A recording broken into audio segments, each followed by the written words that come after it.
নমস্কার বন্ধুরা, আজকে আমি আপনাদের দেখাবো খুব সহজে আর খুব কম সময়ে কিভাবে বাড়িতে বানানো যায় ঠান্ডা ঠান্ডা মজার ফ্রুট কাস্টার্ড। গরমের দিনে এটা একটা পারফেক্ট ডেজার্ট। আমাদের বাড়িতে বাচ্চা থেকে বড় সবাই এটা খেতে খুবই পছন্দ করে। তাহলে চলুন দেখে নিই কীভাবে বানাবো এই সহজ রেসিপি।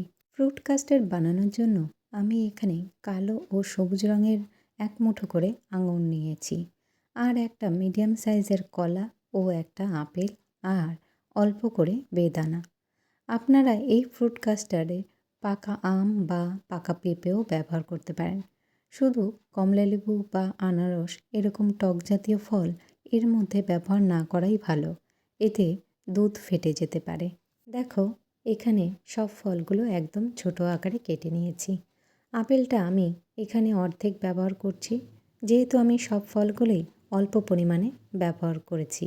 আপনারা দেখতেই পাচ্ছেন সব ফলগুলো কিন্তু আমি কিউব আকারে ছোট টুকরো করে কেটে নিয়েছি। এবার সব ফলগুলো সমান আকারে কেটে নিয়ে কিছু ড্রাই ফ্রুটস নিয়ে নেব। এখানে ড্রাই ফ্রুটসের মধ্যে আমি আমন্ড, কিশমিশ আর কাজু বাদাম নিয়েছি। আপনারা আপনাদের পছন্দ অনুযায়ী ড্রাই ফ্রুটস ব্যবহার করবেন। এরপর একটা ছোট বাটিতে 1/4 কাপ ঠান্ডা দুধে 2 টেবিল চামচ কাস্টার্ড পাউডার দিয়ে ভালো করে মিশিয়ে নেব, যাতে কোনো দলা না থাকে। ফ্রুট কাস্টার্ড বানানোর জন্য আমি এখানে 500 ml দুধ ব্যবহার করেছি। কাস্টার্ড গোলানো দুধটাকে সাইডে রেখে বাকি দুধটা প্যানে দিয়ে গরম করব। দুধটা একটু গরম হলে তাতে চিনি দিয়ে দিচ্ছি 3 টেবিল চামচ। চিনিটা গলে যাওয়া পর্যন্ত খুন্তি দিয়ে এইভাবে নাড়তে থাকব।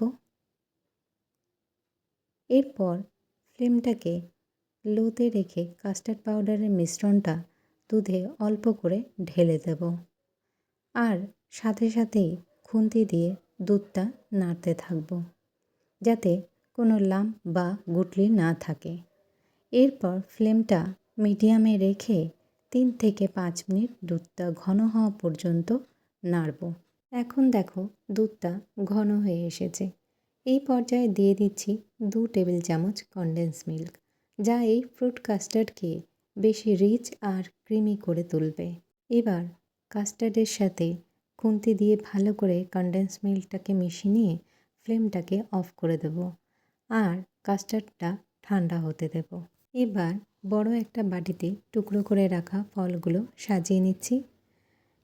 এখন ঠান্ডা করে নেওয়া কাস্টার্ডটা এর ওপর ঢেলে দিয়ে একটা হাতা দিয়ে মিশিয়ে নেব। এই সময় খেয়াল রাখতে হবে যেন রুম টেম্পারেচারে কাস্টার্ডটা ঠান্ডা করে তারপরেই ফলের দিতে হবে, না হলে ফল নরম হয়ে যাবে আর ফলের স্বাদও নষ্ট হয়ে যাবে। এখন কাস্টার্ডটা ফলগুলোর উপরে ঢেলে দিয়ে একটা হাতা দিয়ে সব ফলগুলো কাস্টার্ডের সাথে আলতো করে মিশিয়ে নেব। একই সাথে এর সাথে দিয়ে দেব কেটে রাখা ড্রাই ফ্রুটসগুলো। এখানে আরও একটা কথা বলে রাখি, যারা একদমই মিষ্টি খান না বা চিনি পছন্দ করেন না, তারা চিনিটা স্কিপ করে শুধুমাত্র এই সময় ফলের সাথে খেজুর মিশিয়ে নিতে পারেন। এই সময় ড্রাই ফ্রুটসের সাথে আরও একটা জিনিস অ্যাড করছি, তা হলো ছোট চেরি ফল, যেটা আমি 1 চা চামচ কুচি করে কেটে নিয়েছি। এটা এখন দিয়ে আলতো করে হাতা দিয়ে সব কিছু একসাথে মিশিয়ে নেব। এখন এর উপরে সামান্য বেদানা আর কিছুটা কালো আঙুর ছড়িয়ে দিয়ে 30 মিনিটের জন্য ফ্রিজে ঠান্ডা হতে দেব। আপনারা চাইলে এই সময়েও কিন্তু এই ফ্রুট কাস্টার্ড পরিবেশন করতে পারেন, কিন্তু একটু ফ্রিজে ঠান্ডা করে নিয়ে খেলে এই ফ্রুট কাস্টার্ড কিন্তু আরও বেশি ভালো লাগে। 30 মিনিট পর ফ্রিজ থেকে বার করে ঠান্ডা ঠান্ডা পরিবেশন করব ফ্রুট কাস্টার্ড। শুধু গরমেই না, এই ফ্রুট কাস্টার্ড বাড়িতে যে কোনো ছোটোখাটো পার্টির জন্যও কিন্তু অনায়াসে তৈরি করে নিতে পারেন। বন্ধুরা, আজকের রেসিপি কেমন লাগলো? যদি ভালো লেগে থাকে তাহলে অবশ্যই আমার চ্যানেলকে লাইক, শেয়ার এবং সাবস্ক্রাইব করবেন। ধন্যবাদ।